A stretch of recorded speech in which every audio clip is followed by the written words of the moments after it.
Clara and Lillian Wright stood frozen in their family's grand parlor, their matching lace dresses pristine white against the mahogany backdrop, but something was terribly wrong with their hands.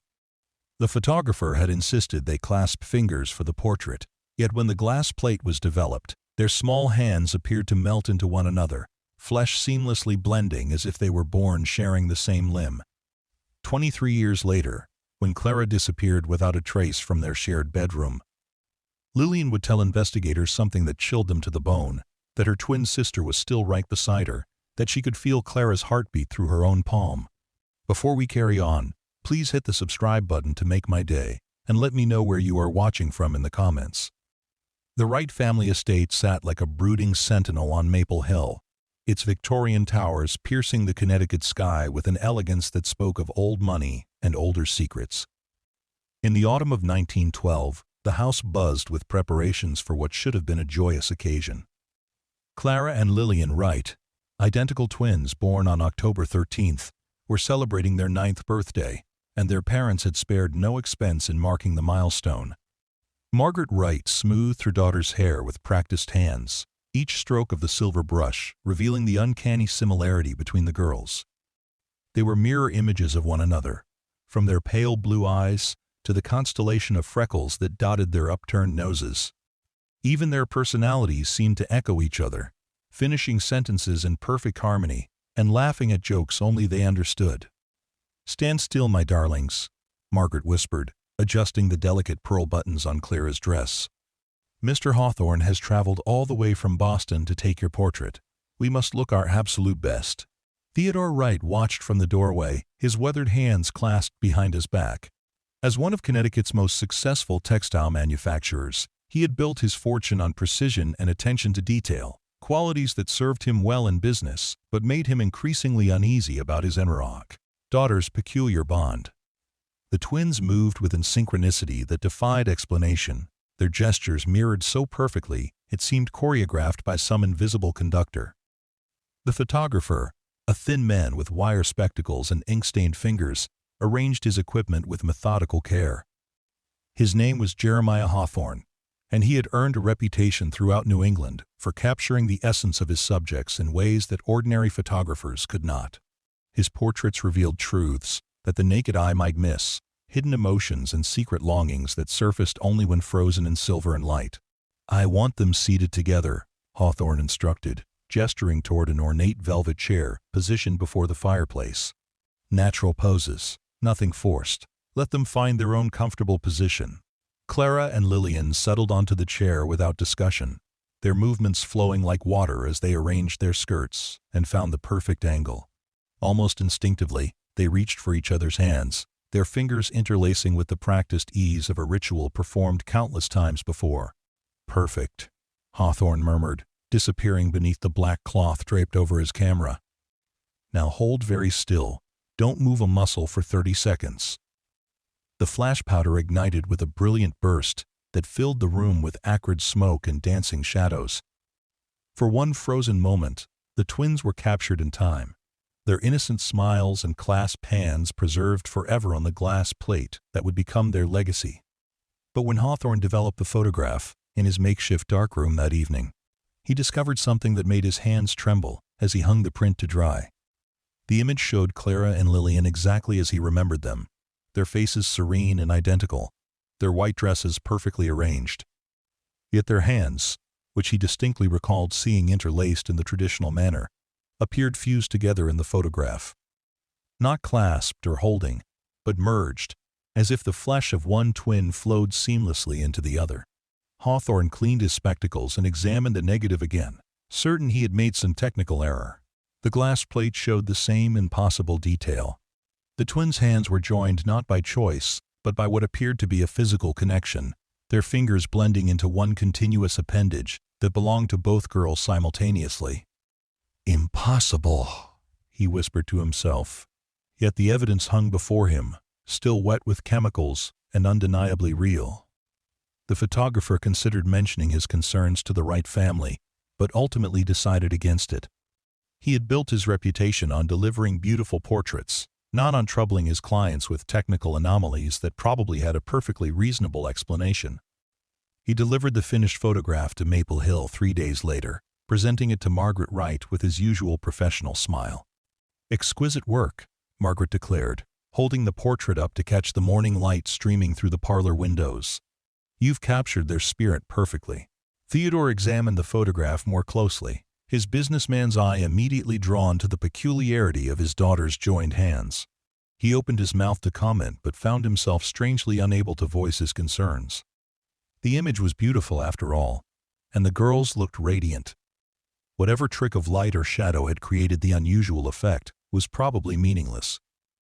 The portrait was framed in ornate silver and given pride of place on the mantelpiece, where it watched over the Wright family's daily activities with those pale blue eyes that seemed to follow visitors around the room. Clara and Lillian themselves showed little interest in their captured image, preferring to spend their time in pursuits that kept them constantly together. The twins attended a private academy for young ladies, where their teachers marveled at their ability to complete each other's assignments and answer questions in perfect unison. They shared not only thoughts and preferences, but seemed to experience physical sensations as well. When Clara scraped her knee during recess, Lillian would limp sympathetically. When Lillian caught cold, Clara would develop the same symptoms within hours. Their classmates found the twins fascinating and unsettling in equal measure. Margaret Ashford, the daughter of a prominent banker, once confided to her mother that Clara and Lillian sometimes seemed to breathe with the same rhythm, their chests rising and falling in perfect synchronization even when they were focused on different activities. "It's as if they share the same soul," young Margaret had whispered, unaware that her innocent observation would prove more prophetic than anyone could imagine. As autumn gave way to winter, the peculiarities surrounding the twins began to multiply. The household staff reported strange occurrences that they attributed to childish pranks, but which Theodore and Margaret found increasingly difficult to explain. Books would be found open to the same page in 2 different rooms, as if both girls had been reading simultaneously. Footprints in the snow outside their bedroom window appeared in pairs, yet the twins were always found safely in their beds, come morning. Most unsettling of all was the way Clara and Lillian seemed to communicate without speaking. They would exchange glances across the dinner table and burst into laughter at some shared joke that remained opaque to everyone else. They could anticipate each other's needs with uncanny precision, Clara offering a handkerchief just as Lillian's eyes began to water, or Lillian fetching Clara's favorite book moments before her sister expressed the desire to read. Dr. Harrison Fletcher, the family physician, examined the twins during their regular winter checkup and found nothing physically unusual about either child. Their heartbeats were strong and regular, their reflexes normal, their development proceeding exactly as expected for girls their age. Yet when he listened to Clara's chest with his stethoscope, he could have sworn he heard an echo, a second heartbeat that seemed to originate from somewhere else entirely. "Remarkable children," he told Theodore, after completing his examination. "Healthy as young horses, though I must admit they share an unusually strong bond. I've seen twins who were close before, but nothing quite like this." Spring arrived with a profusion of apple blossoms and daffodils, yet it brought with it a growing sense of unease that settled over the Wright household like morning fog. The twins celebrated their 10th birthday with characteristic synchronicity, blowing out their candles at exactly the same moment and making what they claimed was the same birthday wish. "What did you wish for?" Margaret asked, smoothing Clara's hair as the family gathered around the dining room table. "We can't tell," Lillian replied seriously. "It won't come true if we tell. But we wished for the same thing," Clara added, her voice carrying an odd note of certainty. "We always wish for the same thing." Theodore found himself studying the twins with increasing intensity, searching for signs of the individual personalities he was certain must exist beneath their shared exterior.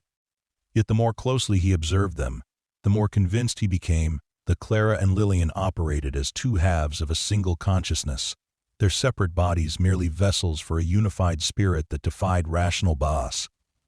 Explanation. The portrait on the mantelpiece seemed to mock his attempts at understanding. Those pale blue eyes stared down at him with an innocence that felt somehow ancient, while those impossibly joined hands remained frozen in their eternal clasp. Theodore had commissioned 3 additional family portraits over the years, but none of the other photographers had captured anything unusual. Only Hawthorne's image revealed the truth that lurked beneath the surface of ordinary perception. Summer brought long days of freedom from the academy, and Clara and Lillian spent their hours exploring the vast grounds of the Wright estate. They had discovered a hidden grove of birch trees behind the carriage house where sunlight filtered through the leaves to create patterns that shifted and danced like living things. The twins claimed this grove as their special place, building elaborate fairy houses from twigs and moss and whispering secrets that only they could understand. Margaret often watched them from the kitchen window as they played, marveling at the way they moved through their imaginary world with such perfect coordination. They never argued or disagreed about the rules of their games, never competed for attention or resources. They were, in every sense, two bodies sharing one mind. But as summer deepened into autumn, subtle changes began to manifest in the twins' behavior. Clara, who had always been slightly more outgoing, became increasingly quiet and withdrawn. She would stare off into the distance during meals, her fork suspended halfway to her mouth, as if listening to voices that no one else could hear. Lillian, meanwhile, seemed to grow more animated, her laughter becoming louder and more frequent, her gestures taking on an exaggerated quality that struck her parents as somehow forced. "Are you feeling well, darling?" Margaret asked Clara one evening as she tucked the twins into their shared bedroom. The room was a symphony of pink and white, with matching beds positioned so the girls could see each other even while sleeping. Clara nodded but didn't speak, her pale blue eyes focused on something beyond the lace curtains that covered their bedroom window. Lillian answered for her sister, as had become increasingly common. "She's just tired, Mama. We played very hard today." But Margaret noticed that Clara's breathing seemed shallow and rapid, while Lillian's chest rose and fell with unusual depth, as if she were breathing for both of them. October arrived with a fury of red and gold leaves that carpeted the Wright estate in natural splendor. The twins' 11th birthday approached, and Margaret threw herself into party preparations with desperate enthusiasm, hoping that celebration might restore whatever spark had been fading from Clara's eyes. She ordered a magnificent cake from the finest bakery in Hartford and invited the daughters of Connecticut's most prominent families to join the festivities. Yet as the party date approached, Clara's condition continued to deteriorate. She ate little and spoke less, spending hours staring at the portrait on the mantelpiece with an expression that Margaret found deeply unsettling. When addressed directly, Clara would turn toward the speaker with visible effort, as if summoned back from a great distance. Dr. Fletcher was called to examine her again, but his instruments revealed nothing amiss. Clara's pulse was steady, her temperature normal, her reflexes appropriate for a child her age. Yet something fundamental had changed in her demeanor, a vitality that seemed to be slowly draining away like water from a cracked vessel. "Perhaps she's simply going through a phase," Fletcher suggested to Theodore and Margaret during a private consultation in the library. "Children often experience periods of introspection as they mature. I wouldn't be overly concerned unless her physical symptoms worsen." But Lillian's transformation was equally dramatic, though in the opposite direction. She had become almost frenetic in her energy, talking constantly and moving with a restlessness that never seemed to find satisfaction. She answered questions directed at Clara, completed Clara's sentences, and even began referring to herself using plural pronouns that included her increasingly silent sister. "We think the weather is lovely today," Lillian would say, despite Clara having offered no opinion on the subject. "We're excited about our birthday party," she would announce, while Clara sat motionless beside her, staring into space with those pale blue eyes that seemed to see nothing and everything simultaneously. The birthday party itself proved to be a disaster of epic proportions. The invited guests, daughters of Hartford's elite families, arrived dressed in their finest clothes and bearing expensive gifts. But Clara's behavior throughout the afternoon was so strange and disconnected that several mothers left early with their children, whispering among themselves about the Wright family's odd circumstances. Clara barely acknowledged the presents or the carefully prepared festivities. She sat in her chair like a beautiful doll, responding to direct questions with single-word answers delivered in a voice that seemed to echo from somewhere far away. Meanwhile, Lillian compensated by becoming almost manic in her enthusiasm, laughing too loudly at jokes that weren't funny, and insisting that everyone admire gifts that Clara showed no interest in receiving. When time came to cut the birthday cake, both twins approached the table together. But as Clara reached for the knife, her hand passed through the handle as if it were made of mist. The silver blade clattered to the floor, and Clara stared at her own fingers with an expression of profound confusion. "Let me help you," Lillian said quickly, retrieving the knife and cutting the cake with hands that seemed unusually solid and substantial. "Clara's just tired from all the excitement." But Margaret had seen what happened, and the memory of her daughter's insubstantial fingers would haunt her dreams for years to come. That night, after the last guest had departed and the house had settled into uneasy quiet, Margaret crept to the twins' bedroom to check on them. She found both girls sleeping peacefully in their respective beds, their breathing soft and regular. Yet in the moonlight that streamed through their lace curtains, Clara appeared almost translucent, her pale skin seeming to glow with an inner light that Margaret was certain hadn't been there before. She reached out to touch Clara's forehead, but felt only the faintest sensation, as if her daughter were slowly fading away, like morning mist touched by sunlight. Lillian, by contrast, seemed more present than ever, her body casting a deep shadow across the moonlit floor. Margaret fled the room before she could investigate further, her heart pounding with a terror she couldn't name. November brought the first frost, and with it a crisis that shattered the Wright family's carefully maintained facade of normalcy. Clara had grown so insubstantial that she could no longer lift objects heavier than a feather, could no longer leave footprints in the soft earth of the garden, could no longer cast a reflection in mirrors or windows. Yet she remained visible, a ghost of her former self who drifted through the house like a memory made manifest. Lillian, meanwhile, had taken on an almost supernatural vitality. She was stronger than any 11-year-old girl should be, more alert, more present in every possible way. She ate enough for 2 people, slept deeply and dreamlessly, and radiated an energy that made even the household staff unconsciously gravitate toward her presence. Theodore hired a series of specialists from Boston and New York, men of science who examined Clara with instruments and theories, but could offer no explanation for her condition. They pronounced her healthy, while simultaneously admitting that her symptoms defied medical understanding. Some suggested that she was suffering from an extremely rare neurological condition. Others theorized about psychological trauma or developmental abnormalities. None of them mentioned the obvious truth that Theodore and Margaret were too frightened to voice, that Clara wasn't disappearing because she was sick. She was disappearing because Lillian was somehow absorbing her, drawing Clara's life force into herself through the mysterious connection that had bound them since birth. The portrait on the mantelpiece seemed to confirm this terrible possibility. What had once appeared to be merely unusual now revealed itself as prophetic. The twins' hands weren't just clasped in the photograph, they were merged, joined in a way that suggested one person wearing 2 bodies, rather than 2 separate individuals choosing to touch. December arrived with a blanket of snow that covered the Wright estate in pristine white, but inside the house, darkness was gathering. Clara had become so insubstantial that she could barely maintain a corporeal form for more than a few hours at a time. She would fade in and out of visibility, like a photograph slowly developing in reverse, her voice becoming whisper-thin, and her touch as light as butterfly wings. Lillian tried to maintain the pretense that everything was normal, engaging in conversations with her increasingly ghostly sister, and including Clara in activities that the fading twin could no longer physically perform. But the strain was beginning to show in Lillian's behavior as well. She would sometimes stop mid-sentence and cock her head as if listening to someone else's voice. She would answer questions that hadn't been asked aloud, respond to comments that only she could hear. "Clara thinks we should wear our blue dresses today," Lillian would announce at breakfast, despite Clara having said nothing at all.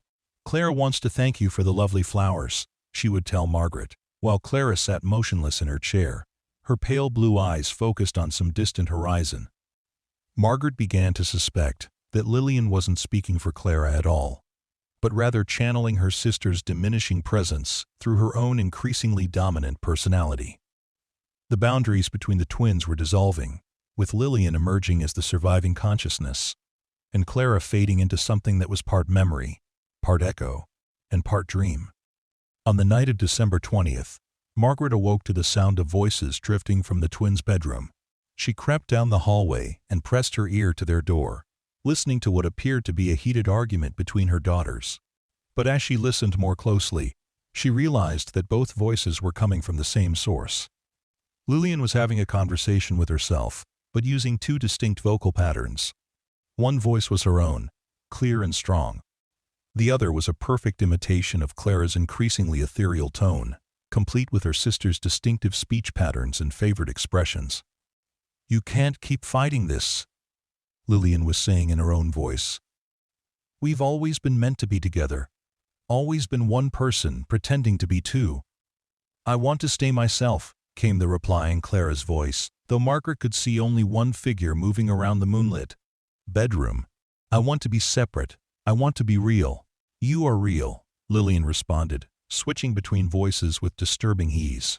"You're real inside me. We're real together. Isn't that better than being alone?" Margaret fled back to her own bedroom, too horrified to intervene in whatever psychological drama was unfolding between her daughters. She found Theodore standing at their bedroom window, staring out at the snow-covered grounds with an expression of absolute despair. "She's almost gone," he whispered, without turning around. "Our Clara is almost gone, and I don't know how to save her." Margaret joined him at the window, her reflection overlaying his in the frost-covered glass. "Maybe we can't save her," she said quietly. "Maybe this was always meant to happen." They stood together in silence, watching the snow fall over the estate that had been their family's sanctuary and was now becoming Clara's tomb. Christmas morning arrived gray and cold, with ice coating the windows and a bitter wind rattling the shutters. The Wright family gathered in their parlor for what they all knew would be their last Christmas together, though no one dared speak this truth aloud. Clara was barely visible now, a shimmer in the air that occasionally coalesced into the suggestion of a young girl in a white nightgown. Lillian opened presents for both of them, exclaiming over gifts with an enthusiasm that seemed designed to compensate for her sister's absence. She held up dolls and dresses for Clara to see, chattering about how beautiful they would look and how much fun they would have playing with them together. But Clara's response was nothing more than a barely perceptible nod, a movement so slight it might have been imagined. Theodore had prepared a special gift for this final Christmas, a music box that played the twins' favorite lullaby, while tiny figurines of two dancing girls spun in endless circles around a miniature mirror. When he wound the mechanism and set it on the table, both twins, what remained of them, turned toward the melody with expressions of recognition and longing. As the music played, Clara seemed to grow slightly more solid, her outline sharpening as if the familiar tune was calling her back from whatever distant realm she had been drifting toward. For a few precious minutes, she was present enough to smile at her parents, to mouth the words, "Thank you," in a voice they felt rather than heard. But when the music box wound down and the melody faded into silence, Clara faded with it, becoming once again nothing more than a whisper of movement in the corner of their vision.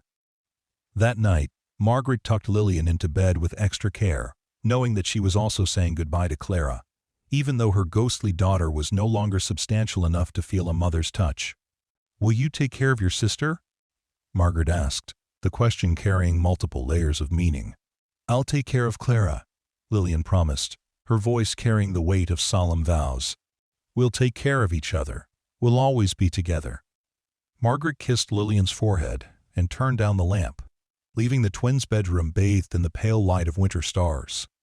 As she reached the doorway, she heard Lillian whisper into the darkness, "Don't be afraid, Clara. It won't hurt. We'll still be us, just better, just complete." The response came in Clara's voice, though Margaret could see only one small figure in the bed. "I'm not afraid anymore. I can feel you. I can feel us becoming what we were always meant to be."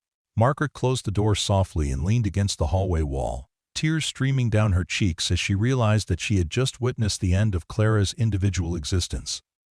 When morning came, they found only Lillian in the twins' bedroom, sitting up in bed with an expression of profound peace.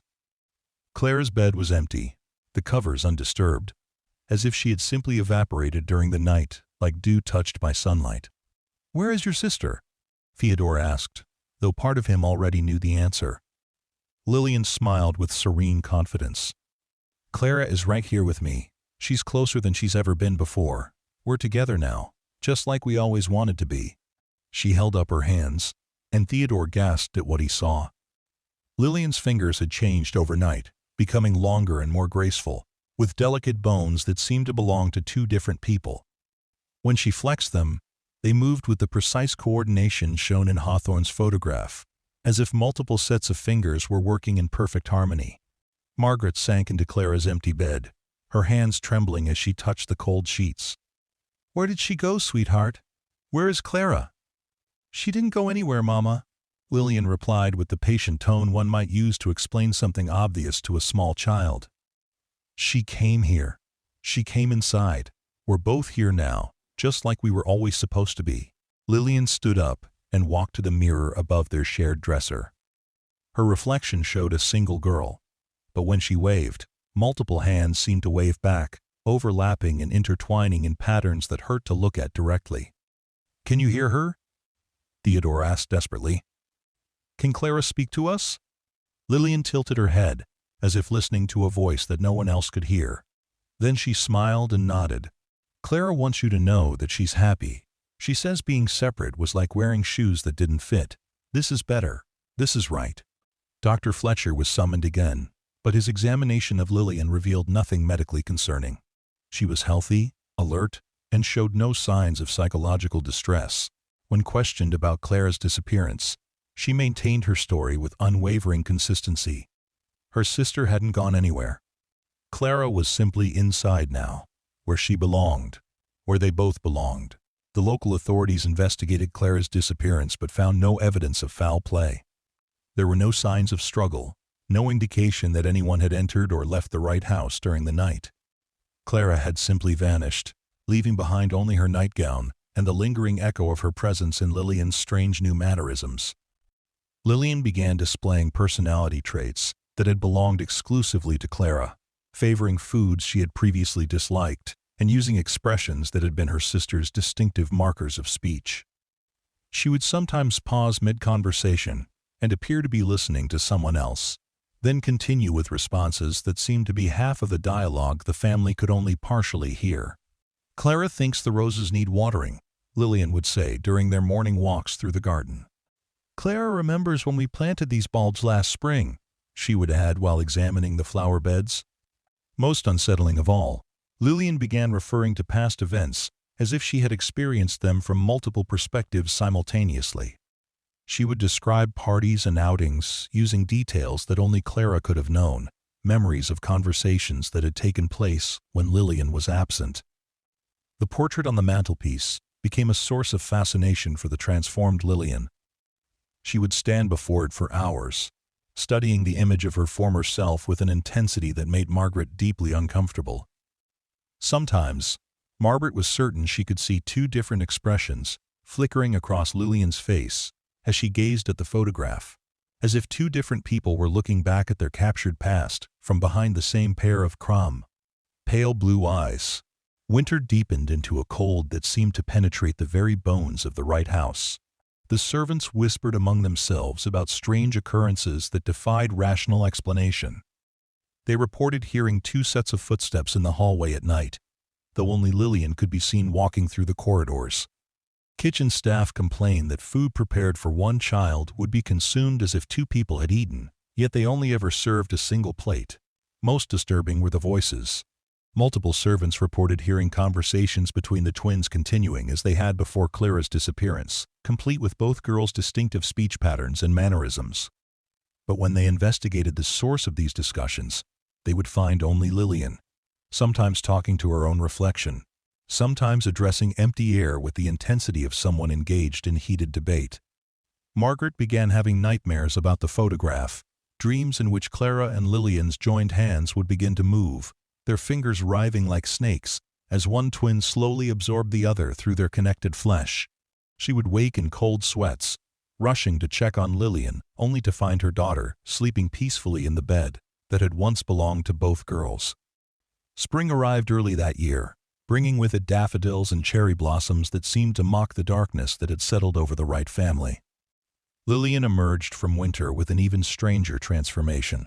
her personality now clearly incorporating aspects of both twins in ways that created an entirely new individual.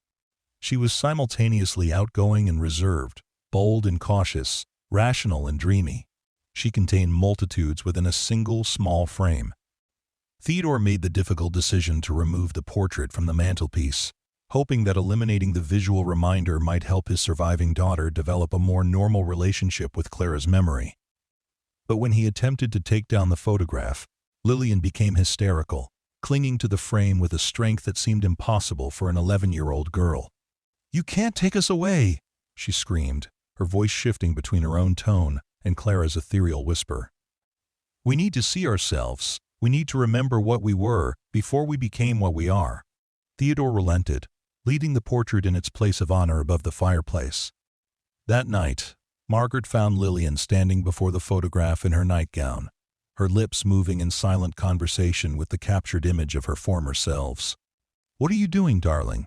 Margaret asked gently. "We're remembering," Lillian replied, without turning around. "Clara is telling me about the day we took this picture. She remembers things differently than I do. It's interesting to see the same moment through two pairs of eyes." Margaret studied her daughter's reflection in the glass that covered the portrait. For just a moment, she was certain she saw two faces looking back at her, overlapping like a double exposure, but distinct enough to recognize. Then, Lillian turned around, and there was only one child standing in the moonlight, though her smile seemed to contain more joy than any single person could hold. Summer brought new challenges as the Wright family struggled to adapt to their transformed circumstances. Lillian's behavior continued to evolve in ways that suggested the presence of two distinct personalities sharing one body. She would have animated discussions with herself, debating decisions from multiple perspectives, and sometimes reaching compromises that pleased neither aspect of her complex nature. Margaret enrolled her daughter in a different academy, hoping that new surroundings might help Lillian develop a more singular identity. But the teachers and students at St. Mary's School for Young Ladies found her just as unsettling as those at her previous institution. Lillian would complete assignments that seemed to require knowledge she couldn't possibly possess, and she displayed an uncanny ability to be in two places at once, or at least to know things that were happening in other parts of the school while she was demonstrably elsewhere. "It's as if she has eyes in the back of her head," complained Miss Patterson, Lillian's mathematics instructor. "She always knows when other students are cheating or misbehaving, even when her attention appears to be focused on her own work." But it was Lillian's artwork that truly revealed the depth of her transformation. She began producing drawings and paintings that depicted scenes from two different perspectives simultaneously, as if she were documenting the same events through multiple sets of eyes. Her self-portraits were particularly disturbing, showing a single figure with features that seemed to shift and blend between two different faces depending on the viewing angle. Theodore commissioned a psychiatrist from Yale University to evaluate his daughter, hoping that modern medical science might provide answers that traditional physicians had failed to offer. Dr. Cornelius Whitmore spent several sessions with Lillian, conducting interviews and psychological assessments that revealed a brilliant but deeply complex mind. "Your daughter exhibits signs of what we might term dissociative identity," Whitmore explained to Theodore and Margaret during a private consultation. However, her case differs significantly from typical examples of this condition. Rather than displaying distinct, separate personalities that take turns controlling her behavior, Lillian seems to have integrated two different identity streams into a single, unified consciousness. It's as if she's learned to think with two minds simultaneously. Margaret leaned forward in her chair, her hands clasped tightly in her lap. "Is she ill, doctor? Can this condition be treated?" Whitmore removed his spectacles and cleaned them thoughtfully. "I wouldn't characterize Lillian as ill, precisely. Her mental faculties are exceptional, her emotional development appears healthy, and she demonstrates remarkable intellectual capabilities. If anything, her unique psychological structure might be considered an adaptation rather than a pathology. The question isn't whether she can be cured, but whether cure would be desirable or even possible." "But what about Clara?" Theodore pressed. "Our other daughter simply vanished. Surely that suggests some form of psychological break or trauma." "According to Lillian, Clara didn't vanish," Whitmore replied carefully. "She integrated. From a clinical perspective, it's possible that your daughters experienced such a profound psychological bond that when faced with some unknown stressor, one personality essentially merged with the other as a survival mechanism. The result is what we see today, a single individual who embodies aspects of both original personalities." End quote. Margaret felt tears welling in her eyes. "So, Clara is really gone? She's not coming back?" "I believe Clara continues to exist," Whitmore said gently, "but not in the way you remember her. She lives now as part of Lillian's expanded consciousness. They have become something entirely new, neither fully Clara nor fully Lillian, but a synthesis that incorporates the best aspects of both." As autumn returned to Connecticut, bringing with it memories of the twins' shared birthdays and the anniversary of Clara's disappearance, Lillian seemed to grow more comfortable with her transformed identity. She stopped referring to herself in plural terms and began speaking of Clara as a cherished memory, rather than a present companion. Yet subtle signs of her dual nature remained visible to those who knew what to look for. She would sometimes write with both hands simultaneously, producing different content with each hand, as if two people were sharing the same writing implements. She displayed preferences that seemed to alternate between Clara's tastes and Lillian's original inclinations, enjoying foods and activities that pleased both aspects of her nature.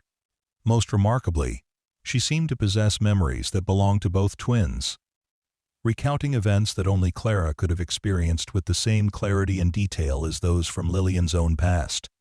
The portrait on the mantelpiece became a source of comfort rather than confusion for the transformed girl. She would study it during quiet moments, her expression peaceful and contemplative, as if she were communing with her former selves and finding wisdom in their eternal clasp. "Do you miss being two people?" Margaret asked during one of their bedtime conversations.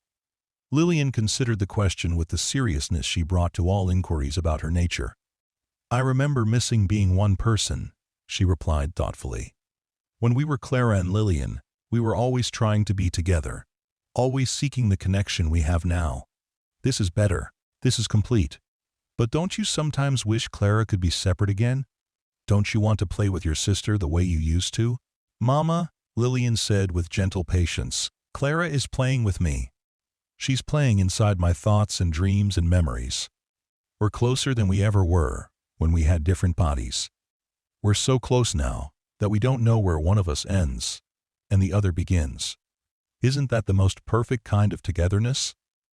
Margaret tucked her daughter into bed, marveling at the wisdom that seemed to flow from this strange new child who contained multitudes. As she dimmed the lamp and prepared to leave, Lillian's voice stopped her at the doorway. "We want to thank you for understanding, Mama. Clara especially wants you to know that she's happy. She's more herself now than she ever was when she was separate." Margaret smiled through her tears, finally beginning to accept that her daughters had found a form of happiness that transcended ordinary understanding. They had achieved a unity that most people could only dream of, a connection so complete that death itself could not sever their bond. Years passed, and Lillian Wright grew into a remarkable young woman whose reputation for wisdom and insight spread throughout Connecticut society. She possessed an uncanny ability to understand people from multiple perspectives, to see situations from angles that revealed truths hidden from ordinary observation. Those who knew her story whispered that she carried the combined intelligence of two brilliant minds, while others simply marveled at her exceptional empathy and understanding. At 17, Lillian stood before the portrait that had documented her transformation. Now seeing it with eyes that held decades of accumulated wisdom, the photograph no longer seemed strange or impossible to her. It was simply a record of the moment when two separate streams of consciousness began their inevitable merger into something greater than the sum of their parts. She had grown beautiful in a way that seemed to encompass multiple ideals of feminine grace. Her features held echoes of both Clara's delicate bone structure and the stronger lines that had begun to emerge in Lillian's face before the integration. Her pale blue eyes contained depths that suggested vast internal landscapes, as if entire worlds existed behind her gaze. Margaret, now graying at the temples but still elegant in her middle years, watched her daughter with a mixture of pride and lingering bewilderment. The woman Lillian had become defied every expectation she had held about how children develop and mature. rather than choosing a single path through life. Lillian seemed to walk multiple paths simultaneously, making decisions that satisfied complex internal negotiations between different aspects of her nature.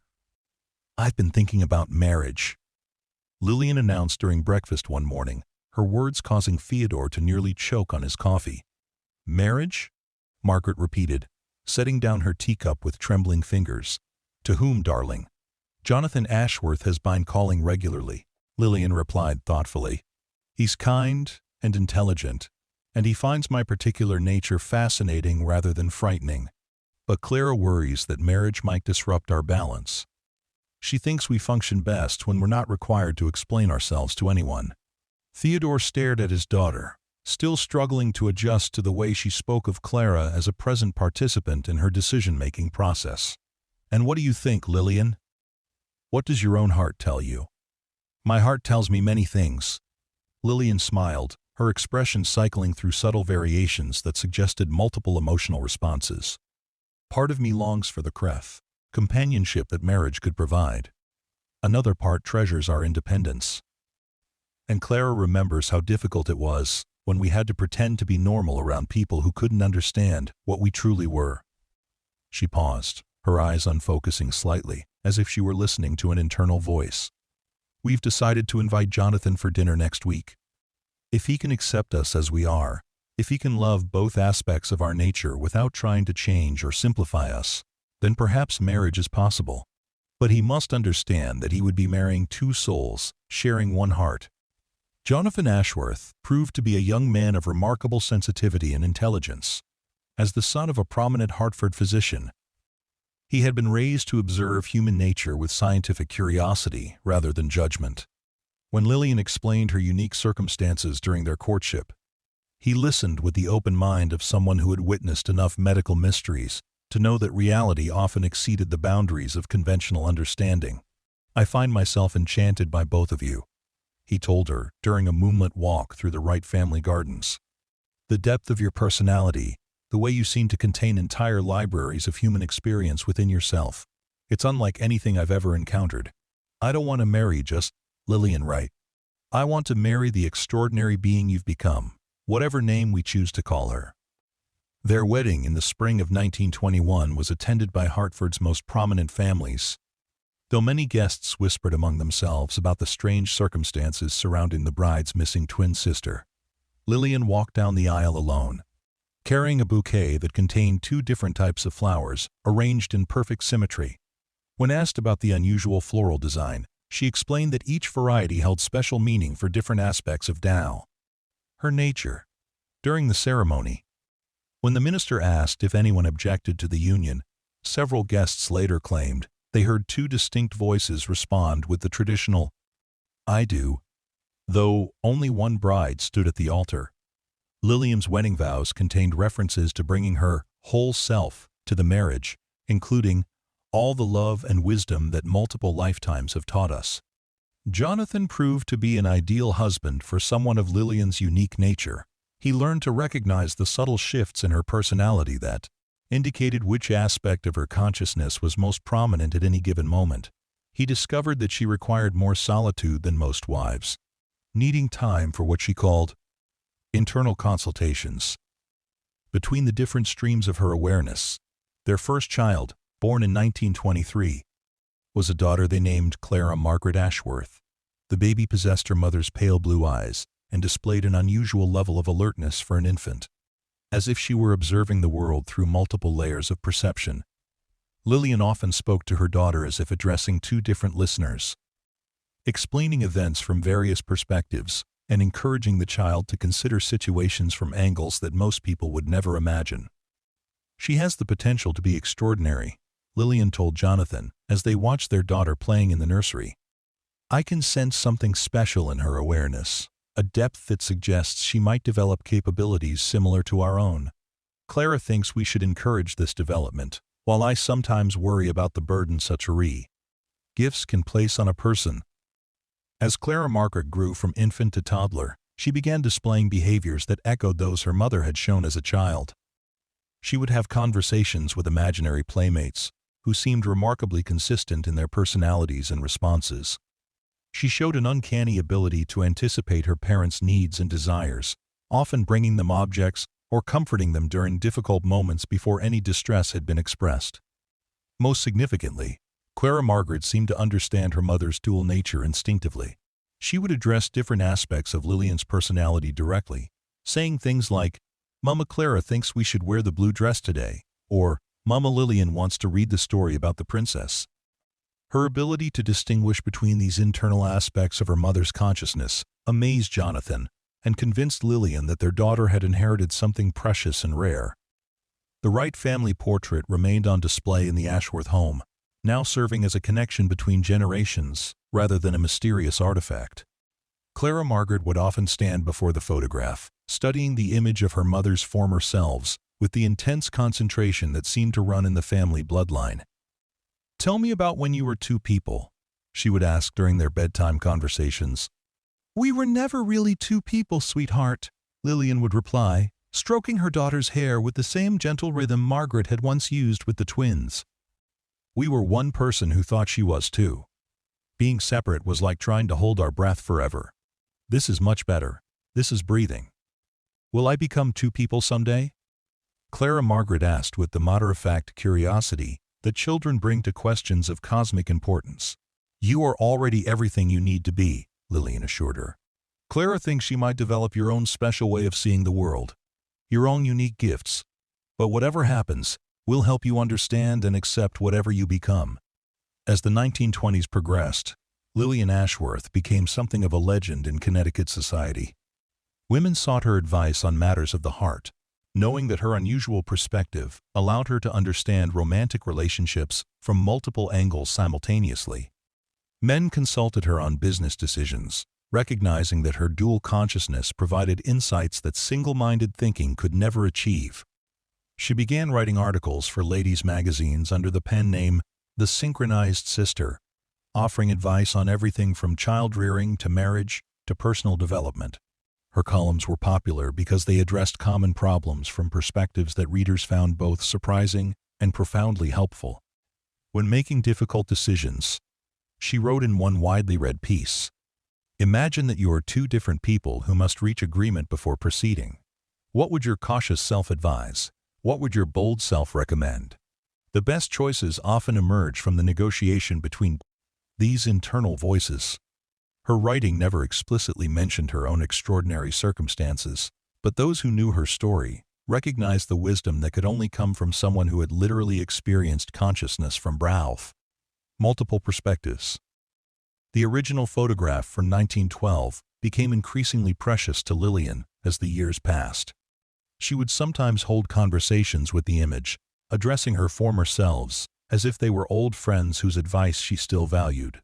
Jonathan learned not to disturb these moments, recognizing them as essential aspects of his wife's ongoing relationship with her own complex history.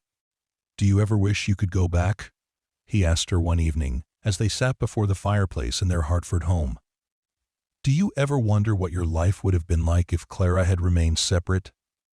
Lillian considered the question with the thoroughness she brought to all inquiries about her nature. "I remember wishing we could be together forever," she said slowly. "But I can't imagine wanting to be apart again. It would be like asking someone who had learned to see in color whether they missed being colorblind. The richness of this existence, the depth of understanding that comes from multiple perspectives, it's not something I would trade for the simplicity of singular consciousness." End quote. She reached for Jonathan's hand, her fingers intertwining with his in a gesture that unconsciously echoed the eternal clasp shown in her childhood portrait. "Clara agrees with me on this. Perhaps the only thing we've ever been completely unanimous about. We chose correctly when we chose to become one. We chose love over separation, unity over isolation, complexity over simplicity. And you're happy? And you're happy?" Jonathan asked, studying his wife's face for any signs of internal conflict or regret. "We are complete," Lillian replied, her voice carrying the weight of absolute certainty.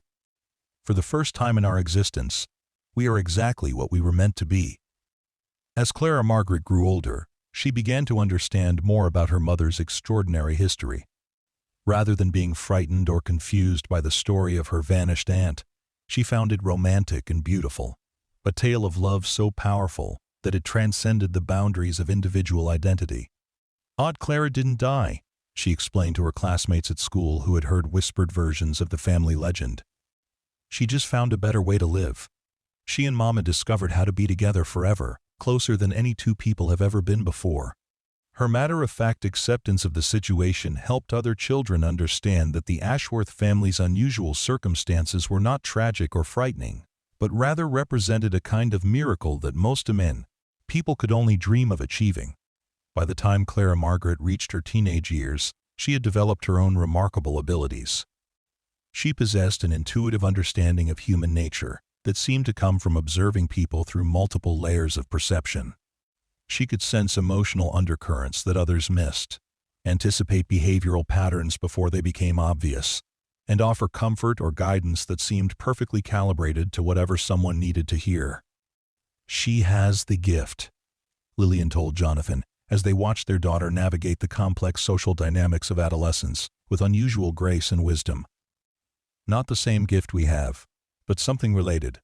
She sees people the way we see ourselves, as complex beings containing multitudes, rather than simple personalities with single motivations." Clara Margaret began keeping a journal where she recorded her observations about human nature, insights that read like the work of someone much older and more experienced. Her writing revealed a understanding of psychological complexity that impressed even the adults who read her work. "People think they want simple answers," she wrote in one entry. "But simple answers never satisfy complex questions. The most beautiful truths contain contradictions, just like the most interesting people contain multiple personalities that don't always agree with each other." As the 1930s arrived, bringing with them economic uncertainty and social change, the Ashworth family remained an island of stability and wisdom in an increasingly chaotic world.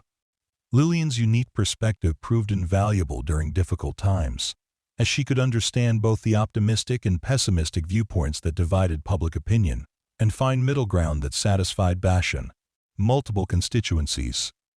She began lecturing at women's clubs and literary societies, sharing insights about human nature and personal development that drew from her extraordinary internal experiences. Her audiences were often puzzled by her ability to argue multiple sides of complex issues with equal conviction, but they invariably left her presentations feeling that they had gained new understanding about themselves and their relationships. "The secret of happiness," she told one gathering of Hartford's most influential women, "is learning to love all aspects of yourself, even the parts that seem contradictory or conflicting. Most people spend their lives trying to become singular, consistent personalities, but the richest existence comes from embracing your internal complexity and finding harmony among your various desires and impulses." End quote. The portrait from 1912 remained central to Lillian's sense of identity, a tangible reminder of the transformation that had shaped her entire existence. As she entered middle age, she would sometimes catch Clara Margaret studying the photograph with the same intensity she herself had brought to it as a child. "What do you see when you look at that picture?" Lillian asked her daughter during one of these moments. "I see the moment when two people decided to become one person," Clara Margaret replied thoughtfully. "I see the exact instant when love became stronger than the need to be separate. It's like watching a miracle happen in slow motion." "And what do you think about that miracle?" Lillian pressed, curious about her daughter's perspective on events that had shaped both their lives. "I think Aunt Clara was very brave," Clara Margaret said seriously. "It must have been scary to give up being herself in order to become part of something bigger. But I also think she was lucky to find someone who loved her enough to make that sacrifice worthwhile." "She didn't sacrifice herself," Lillian corrected gently. "She transformed herself. She became more than she had ever been before, not less. The love didn't require her to disappear. It required her to expand." Clara Margaret nodded, understanding flooding her features. "That's even more beautiful. She didn't lose herself. She found a way to be herself more completely than any single person could ever be." As the 1940s approached, bringing with them global conflict and unprecedented challenges, Lillian found herself called upon to provide guidance and comfort to an ever-widening circle of people who recognized her unusual gifts. Her ability to understand situations from multiple perspectives made her an invaluable counselor for those struggling with impossible decisions or irreconcilable conflicts. She began writing a book about her experiences, though she disguised the literal truth of her story as an extended metaphor about the integration of different aspects of personality. The Unified Self became a bestseller among readers seeking to understand their own internal complexities and contradictions. "We all contain multitudes," she wrote in the book's introduction. "The goal of a fulfilled life is not to choose one aspect of yourself over others, but to find ways for all your various selves to coexist in harmony. The richest personalities are those that embrace contradiction, rather than fleeing from it." The book's success brought Lillian national attention, though she was careful never to reveal the literal truth of her own transformation. She understood that most people were not ready to accept the reality of her circumstances, but they could benefit from the wisdom that those circumstances had taught her. Clara Margaret, now a young woman of exceptional insight and compassion, began helping her mother with correspondence from readers who sought personal advice. Together, they answered hundreds of letters from people struggling with questions of identity, relationships, and personal growth. "Your mother has changed my life," wrote one grateful reader. "Her understanding of human nature seems almost supernatural. It's as if she can see inside people's souls and understand exactly what they need to hear. She saved my marriage," wrote another. "My husband and I were ready to divorce because we thought we were too different to make our relationship work. Your mother helped us understand that our differences were actually our greatest strength, that we could love each other more completely by accepting rather than trying to change our contrasting personalities." End quote. As Clara Margaret prepared to leave for college, she and her mother had many conversations about the future and the responsibilities that came with their family's unique gifts. "Will you tell people the truth about what you are?" Clara Margaret asked as they packed her belongings for her departure to Radcliffe College. "The truth is too large for most people to accept," Lillian replied thoughtfully. "But we can share the lessons that truth has taught us. We can help others understand that love sometimes requires us to transcend the boundaries of individual identity. That the deepest connections happen when people are willing to merge their separate selves into something greater." End quote. "And what about me?" Clara Margaret pressed. "What should I do with the gifts I've inherited?"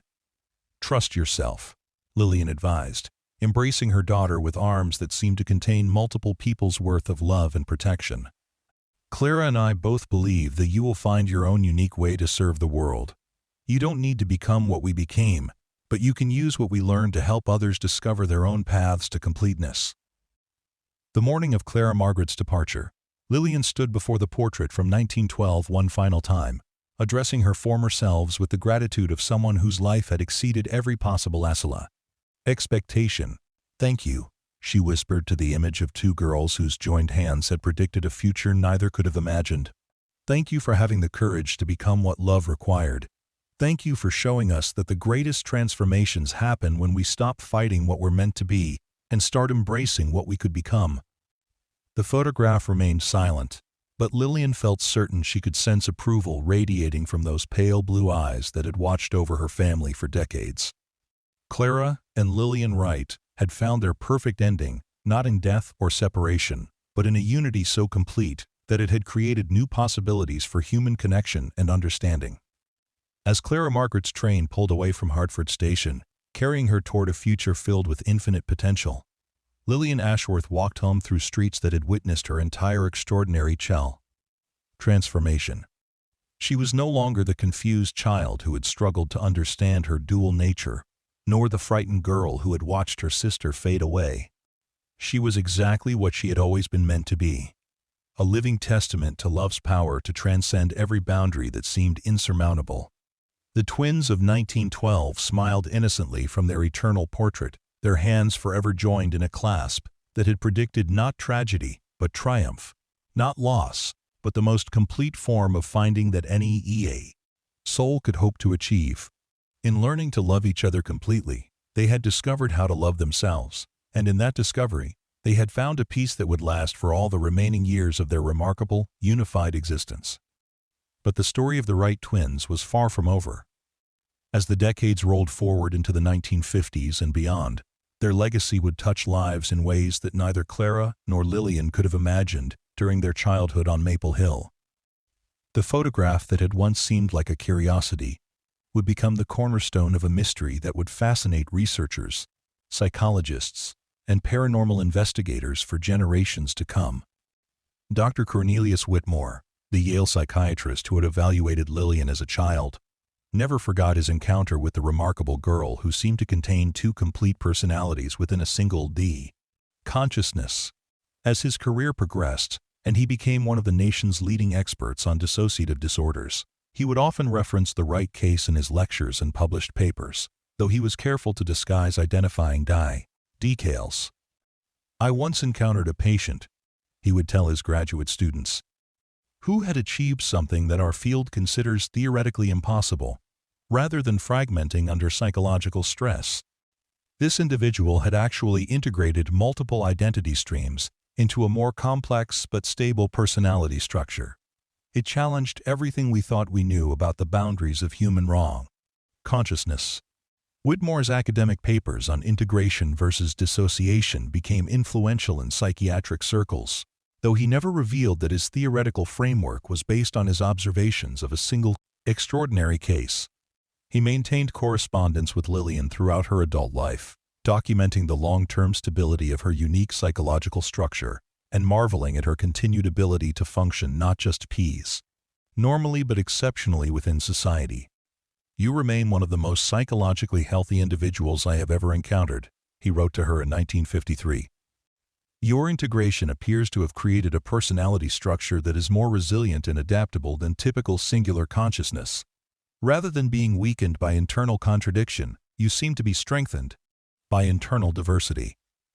Meanwhile, Clara Margaret's college years at Radcliffe proved to be transformative in ways that surprised even her unusually perceptive mother. The young woman's inherited gifts for understanding human nature attracted the attention of her psychology professors, who recognized in her an intuitive grasp of mental processes that exceeded what could be taught through traditional academic methods. Professor Eleanor Hartwell, a pioneering researcher in the emerging field of interpersonal psychology, took Clara Margaret under her wing and encouraged her to pursue graduate studies. "You have an almost supernatural ability to understand how people think and feel," she told her promising student. "I've never encountered anyone who can so quickly identify the root causes of psychological conflicts or predict how individuals will respond to different therapeutic approaches." Clara Margaret's senior thesis, titled "The Multiplicity of Self: Exploring Internal Dialogue and Personality Formation," became required reading in several graduate psychology programs. Though she wrote it as a theoretical exploration of how people develop complex inner lives, those who knew her family history recognized the personal experience that informed her academic insights.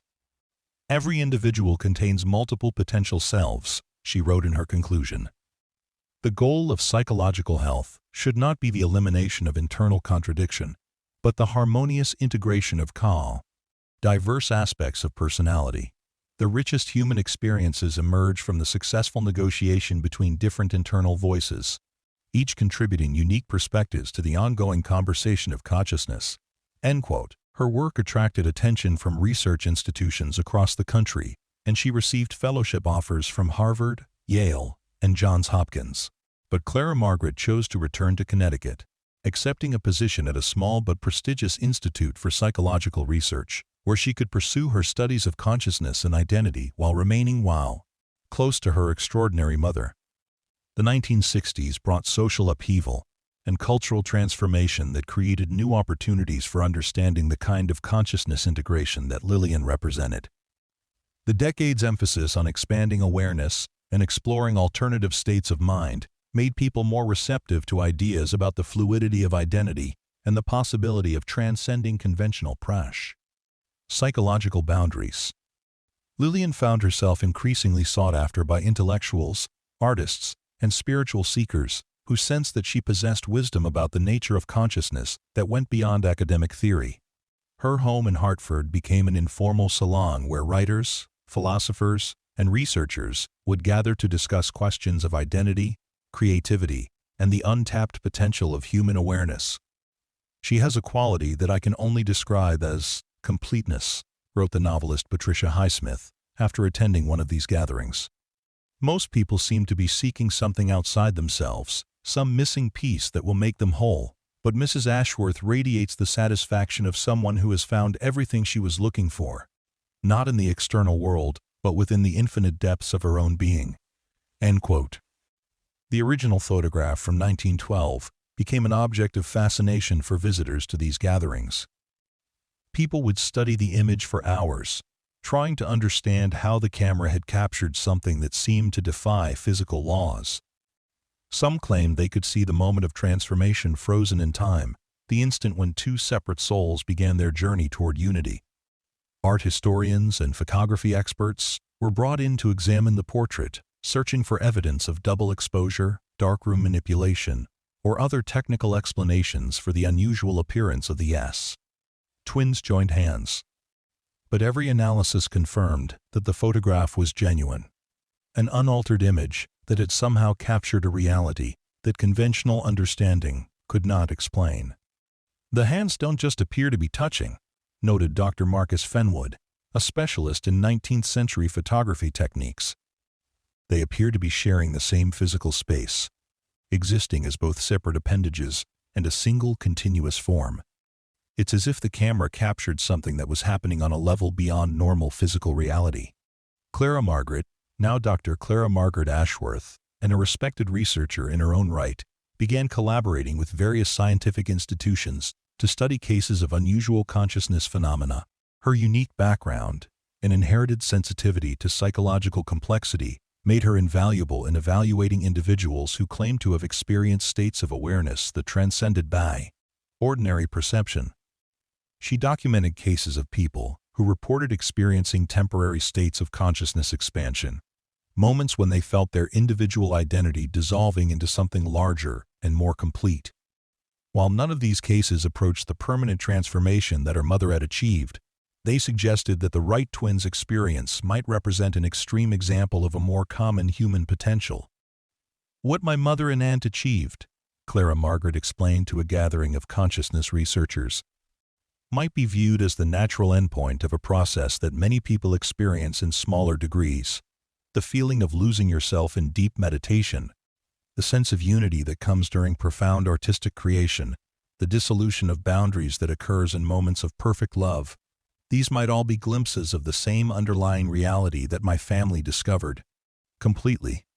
Her research attracted the attention of institutions studying paranormal phenomena, though Clara Margaret was careful to maintain scientific rigor in her investigations. She insisted that any study of unusual consciousness states must be grounded in observable evidence and reproducible methods, even when dealing with experiences that challenged conventional scientific understanding. The 1970s brought new developments in neuroscience and brain imaging technology that offered fresh perspectives on the Wright case. When Lillian agreed to participate in experimental brain scans, the results astonished researchers who had expected to find evidence of dissociative pathology or psychological fragmentation. Instead, the scans revealed an unusually high degree of integration between different brain regions, with neural pathways that showed patterns of connectivity not typically seen in conventional consciousness structures. Rather than displaying the chaotic or disconnected neural activity associated with dissociative disorders, Lillian's brain showed signs of enhanced coordination and communication between areas that normally operated independently. "Her neural architecture appears to have been fundamentally reorganized," explained Dr. Robert Caldwell, the neurologist who conducted the studies. "It's as if her brain learned to process information through multiple parallel channels simultaneously, creating a form of consciousness that is genuinely more complex and sophisticated than typical human brain awareness." These findings sparked intense debate within the scientific community about the nature of consciousness and the possibility that human awareness might be capable of forms of organization that science had never previously documented. Lillian's case became a touchstone for researchers, exploring the frontiers of human potential and the plasticity of consciousness itself. As the 1980s arrived, bringing with them advances in computer technology and artificial intelligence, researchers began drawing parallels between Lillian's integrated consciousness and emerging theories about parallel processing and distributed intelligence.